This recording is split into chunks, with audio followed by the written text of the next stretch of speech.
Goodness, that's quite a mouthful to get through. Thank you very much for the invitation to be here to Brandon and his team. It is my honour and privilege to speak to you at your inaugural conference. Pay my respects to the Senior Minister of State, Ministry of Law and Ministry of Education, Ms. Indrani Raja, and thank you for your comments. I think that the 3 points that you've challenged us to think about actually fit very well with the experiences that we've had in Australia.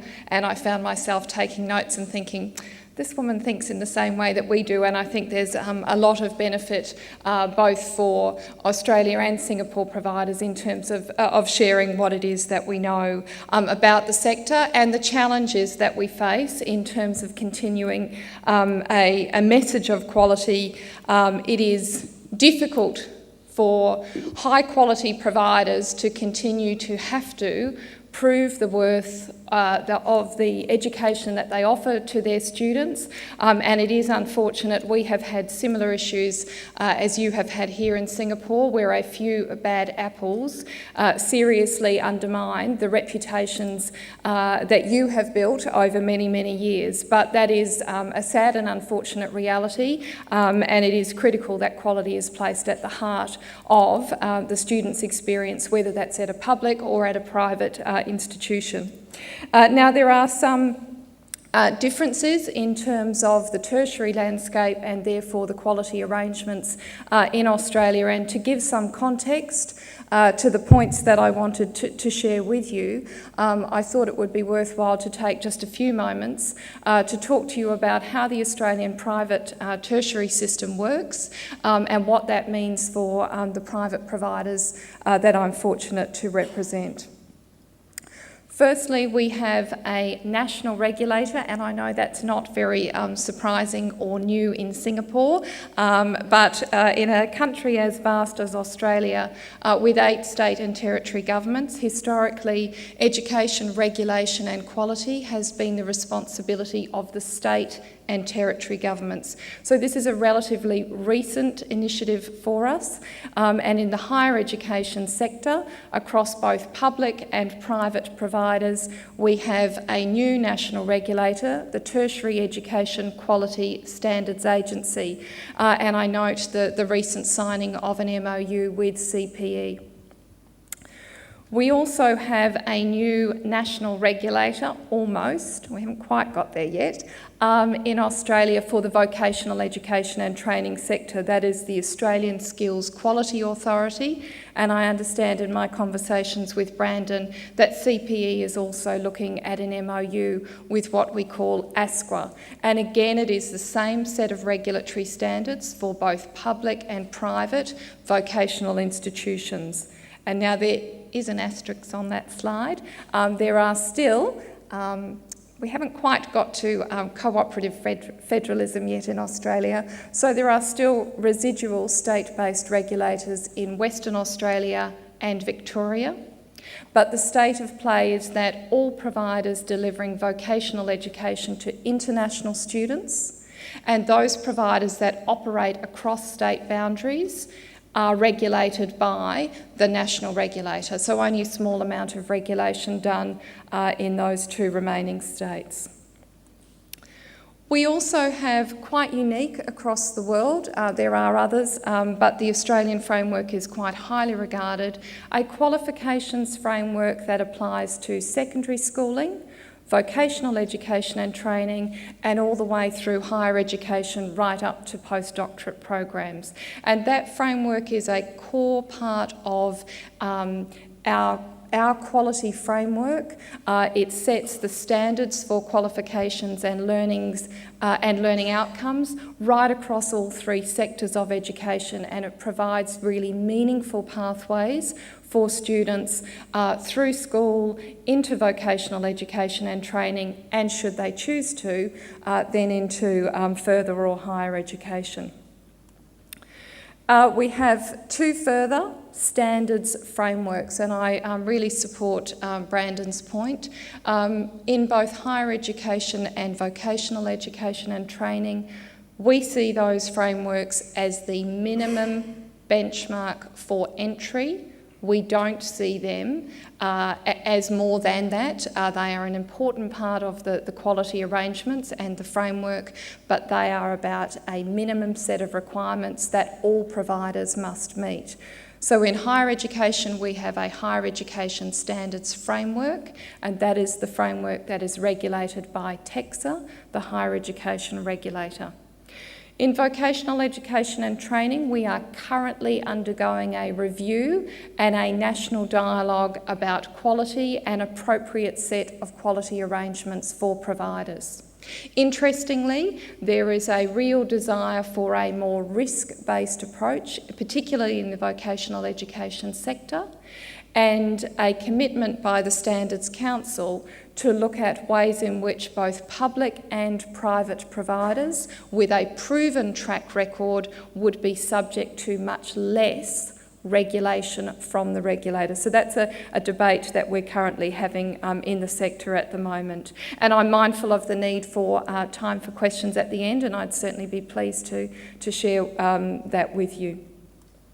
And we also have, for international students studying in Australia, both particular legislation which safeguards and protects their interests, and recently the establishment by the Commonwealth Government of a fee protection mechanism for all international students, irrespective of which providers they study with. So whether they're at a public university, a private provider, or even our school system, their fees are protected through the Commonwealth Tuition Protection Service. So how many providers do we have? Yes, 1,000 ACPET members is quite a lot, but this is a very big and diverse sector for us. So in higher education, those offering degrees, we have 173 providers, 38 of which are public universities. 11 of our public TAFE institutions also are approved to offer degrees, and there are 124 private higher education providers, both for-profit and not-for-profit. In the vocational education and training sector, there are about 4,800 vocational education providers, 58 publicly owned TAFE institutes, approximately 400 enterprise, union or other government training providers, and the remainder, about 4,400 private, not-for-profit or for-profit training providers. Those approved to offer education to international students, all of our universities, most of our TAFEs, and approximately 1/6 of all private providers. And then there is ACPET and our members. We are 21 years this year as the peak industry association for private tertiary providers in Australia. We have approximately 1,000 members, as you've heard. And while in our early years we were focused on representing as many providers as we could, part of our quality journey and the changes we've seen in the Australian sector mean that that's no longer our aspiration. We seek now to clearly differentiate our members within the sector, and I'll talk about the initiatives that we have in place. Across our members, roughly half deliver education to both international and Australian students, and the other half solely to Australian students.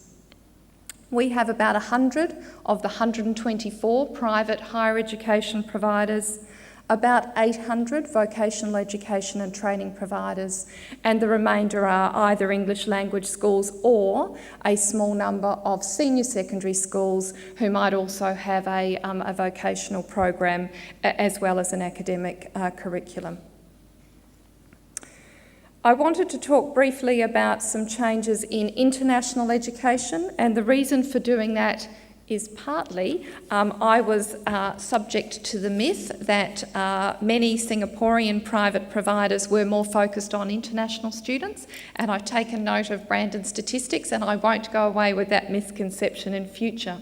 But also because in Australia, and I haven't quite worked out why, we are much better at articulating the role that we see providers playing and what we aim and aspire for within the sector when it comes to looking at international education rather than more than we are when we look at domestic education. And I don't know the reason for it, but it's fair to say, particularly at the moment, there is a heavy policy emphasis on international education.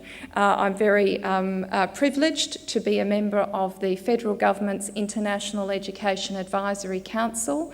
We've put together a report and advice to the government on the kinds of policy changes that we think are needed to continue Australia's strong role in the provision of international education. And those policy initiatives are very closely linked to the Australian in the Asian Century paper that the government has recently released.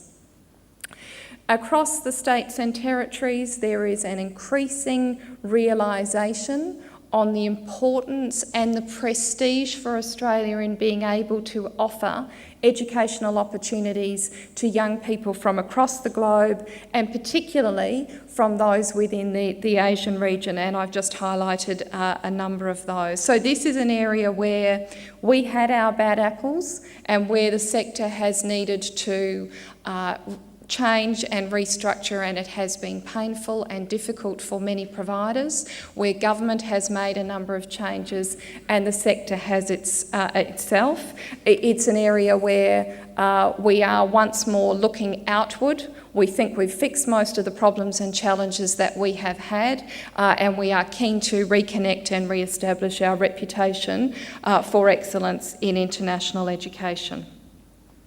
On the domestic front, unfortunately, policy change at the moment is more politicised, and from Singapore you will read, if you read Australian newspapers or see things in the media here, you will hear about cuts to TAFE, and you will hear a lot of discussion about university funding.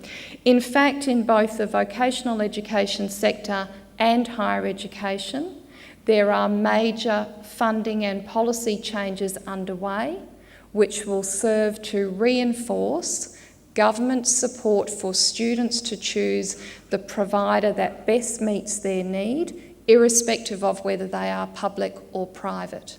In the vocational education and training sector, our Prime Minister and the State Premiers reached a unique agreement in April last year.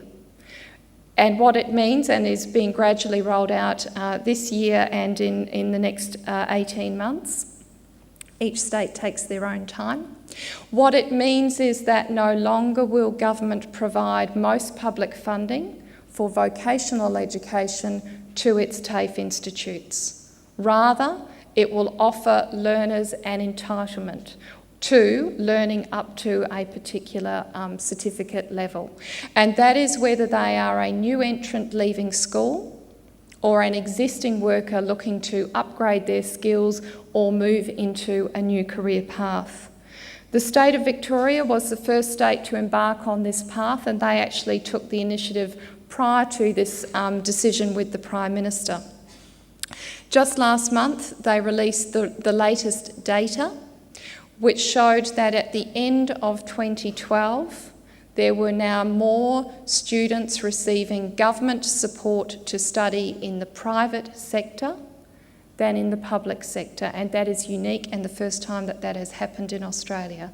It's about choice for the learner based on the training provider that they choose, and there is a set of quality criteria for those wishing to offer government-supported places.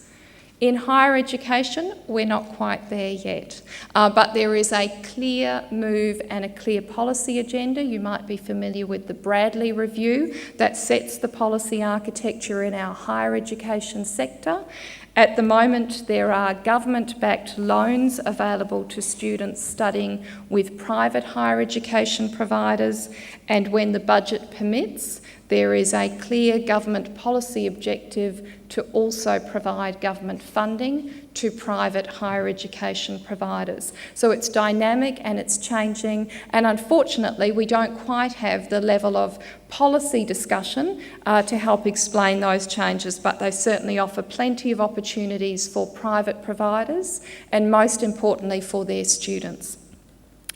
What are the key areas of focus in all of those international reports and in our domestic policy changes? There are two, and they've been talked about already this morning. The quality of teaching, courses, and at the higher education level research. They are the foundations of the global reputation of our institutions. And the quality of the total student experience, which includes affordable accommodation and transport options, particularly a sensitive issue for our international students, access to part-time employment and industry placements, and employment on completion of study. When we look at international education and the likely levels of future demand, we recognise Singapore as an education hub for Asia, and certainly your profile of international students in private education institutions reflects the students coming to study at both public and private institutions in Australia. But this is an area of growth. UNESCO has identified a 7% annual increase in students across the world looking to study internationally, and they predict a further increase of another 3 million students between now and 2020. 50% of those students are predicted to be seeking an English language education. And currently in Australia, international students make up 21% of all our tertiary enrolments, well ahead of our competitor countries like the UK, Canada and the United States. Issues affecting student demand include the cost, and that is a particular issue for us with the high Australian dollar, post-study options, changes, rapid and massive changes. You'd all be familiar with MOOCs. It's hard to work out yet quite what their impact will be, but it is certainly a phenomenon and a change that's affecting our providers, and I assume yours as well as offshore opportunities for Australian providers to deliver more education and training in country rather than within Australia. And I particularly wanted to thank, I think there are some officials from Austrade here today. My international education manager is currently in India, leading a delegation of ACPET members looking to deliver particularly vocational education and training to leading companies in India and some leading Australian companies who are in India. And we see that as a clear opportunity for our members and for Australian providers, as well as continuing to welcome students to study on our shores. So that's a lot of change happening both within Australia and globally, and obviously very similar changes happening here in Singapore. I think it's really critical that we do discuss quality, and when we talk about defining quality, we actually do have existing measures. And unsurprisingly, they are not dissimilar to those that the Minister herself identified. So within Australia, we currently measure qualification completion rates, and we measure them across both the higher education and vocational education sectors. And we look at those for both public and private institutions. The government has two websites, My University and My Skills, and they will increasingly show data from both public and private providers. Student satisfaction. In the vocational education and training sector, we have had an independently run survey for probably some 15 years now that benchmarks performance of both public and private providers. Very pleasingly, student satisfaction is consistently higher in private rather than public providers. In the higher education sector, much of the survey work is still predominantly university focused, with private providers running their own surveys. In terms of student outcomes, either jobs or further study and salaries, again, in the higher education sector at the moment, our measures tend to be university focused, but we will see that start to change as TEXA collects and reports data. In the vocational education and training sector, again, The data demonstrates that private providers are equal to or better than their public provider counterparts. And employer satisfaction rates, again, in the vocational education sector, we have had national surveys of employers, again going back some 15 years, and once again it is with great pride that private providers typically have higher levels of employer satisfaction than do their public counterparts. So I'm sure that, like ACPET members in Australia, measures and performance in a data-driven system won't be something that challenges you. I'm sure that you will find, as we have and our New Zealand counterparts have, when it comes to measurement of quality, these are the kinds of metrics that will start to shift people's thinking when they're presented with the evidence of the outcomes that your students achieve. Critically, I think we also need to be attuned to social media and what it means particularly for young people. I saw the data that Brandon presented about complaints, and it is critical that those are tackled and addressed within current frameworks, but I would urge you, and I'm sure many of you are attuned to this as our members are, social media allows your students to give immediate feedback on the quality of their learning experiences. And that's not just those local Singaporean students, but your alumni right across the region. And that's an area that I think we all need to be paying attention to. Across my time in the various roles that I've had and the experiences of the board of ACPET and our members, it is very clear that those providers who have proven resilient to change and to challenge are those who ensure that their students achieve their aim and employers are satisfied with their graduates. So I wanted to talk briefly about quality as a business driver. And I thought I could present you with facts and statistics, but in actual fact it might be more useful to present you with a case study of Australia's leading private education and training provider, how they started and how successful they are today. And you would know them because they have a presence here in Singapore, running and administering the campus of Curtin University, and that is Navitas. Back in 1994, they recognised an issue. Edith Cowan University, one of our very well-regarded public universities, had very high dropout rates for international students in their first year. The founders of Navitas, and I know Rod Jones, their CEO, the best, identified that it wasn't that these students weren't academically ready for the challenge of learning. They weren't yet prepared for learning in an Australian context. And so, working in partnership with Edith Cowan University, Rod introduced a new pathway, a one-year course which would provide academic and social support and help address the cultural and linguistic challenges facing those international students before they started in their first year of university study.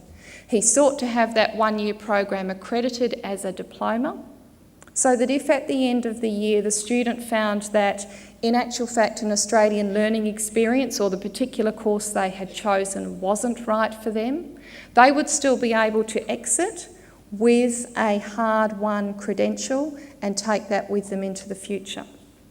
Otherwise, Edith Cowan would give advanced standing for that first year of study, and the students would join their colleagues in their second year of university. Now, back in 1994, this partnership kicked off with 198 students.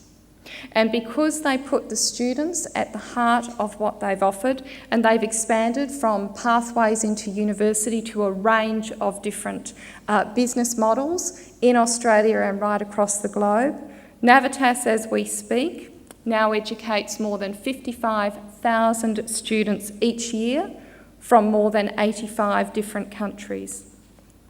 They operate in 28 different countries with more than 100 campus locations and more than 4,000 staff.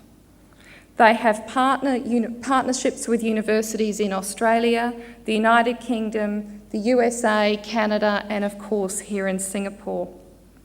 They also offer a range of private higher education degrees themselves. They offer private vocational education and training, a strong English language arm, and recently some of our leading mining companies have asked them to start to turn their mind to working in partnership with the miners to provide ongoing upskilling to people working in our resources sector. Now, I think this figure is now wrong because I saw in the Australian media today great news for Navitas in terms of their new students in 2013, and they are a publicly listed company. They're one of Australia's top 200 companies across any industry or sector. But when these slides were put together a couple of weeks ago, at that time their market capitalisation was more than $1.6 billion.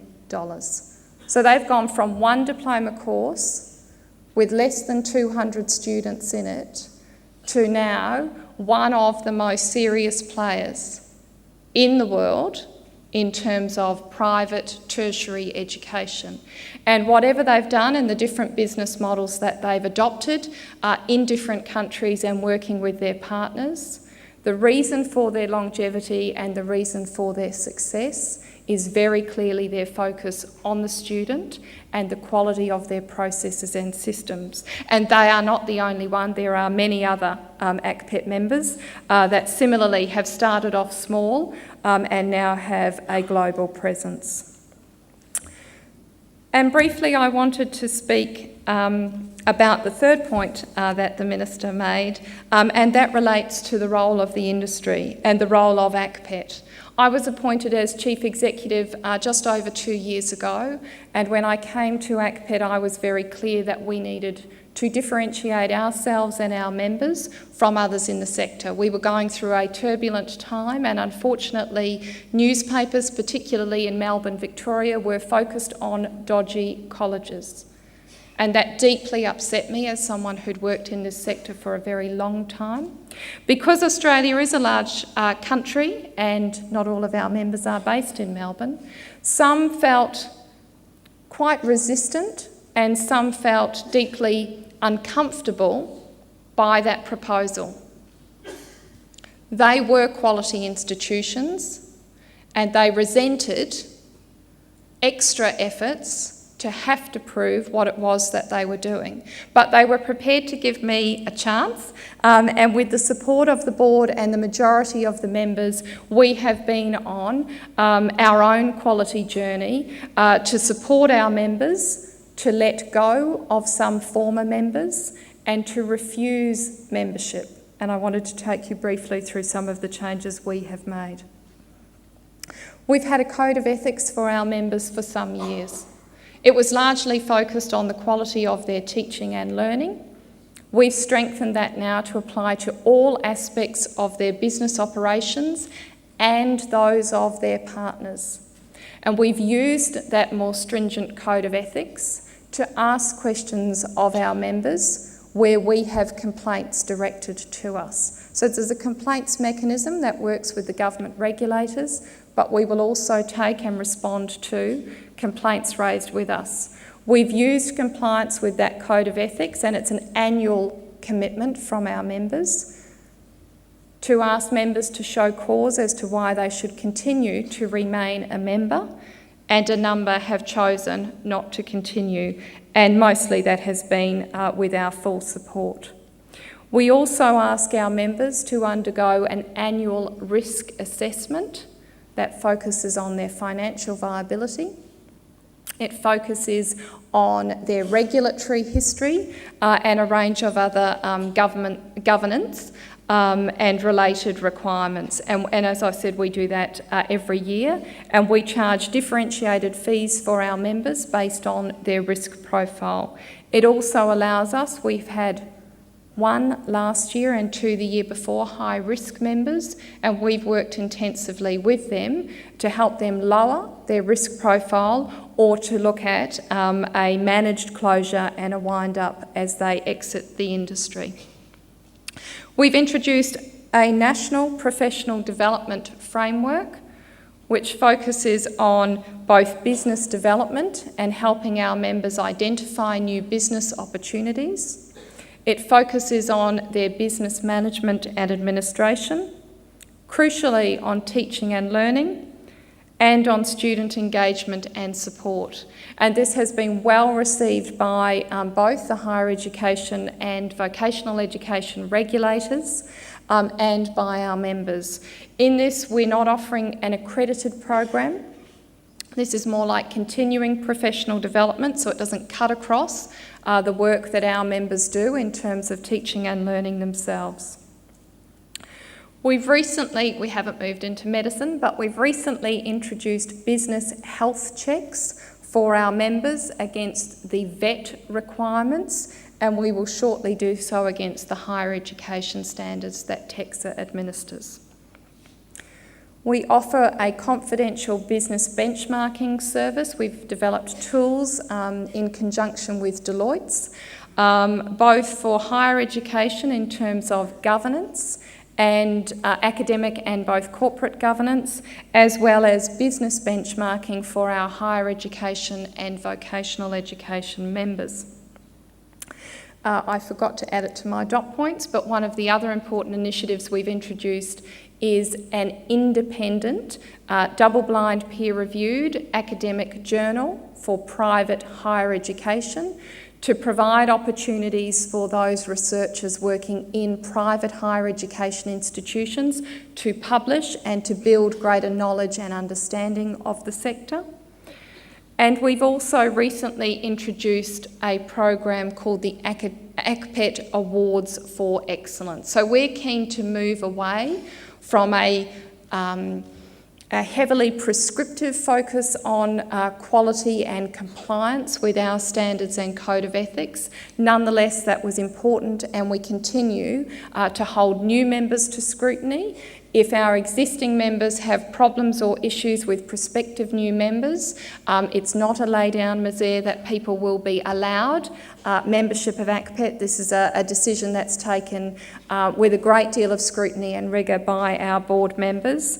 But we are keen to celebrate and recognise the best, the high performers, to tell their stories. It's not just data, it's also the personal difference that providers make. The awards were introduced last year in conjunction with our annual national conference, and we had various government and industry officials, a number of academics on the judging panels, so that we could hand on heart say these were truly the best of the private sector. We will continue to grow and change and look at the offerings that we can make to our members to ensure that we're relevant to them and we're supporting them in terms of their quality journey. It's been a difficult challenge for us, but it's been a very rewarding one as we now see government policy and community regard for private education really coming much more into alignment with prior thinking about the role of public providers. And finally, and I promise I didn't do this last slide just for this conference, this is the final slide in our PowerPoint suite. It's part of our template and it's part of how we think of ourselves. We think of our logo as something that has significance and importance. It's our brand and reputation on behalf of our members. We see it as the quality stamp, and that's an important part of Australia's quality journey for the private sector. Thank you very much for your time today.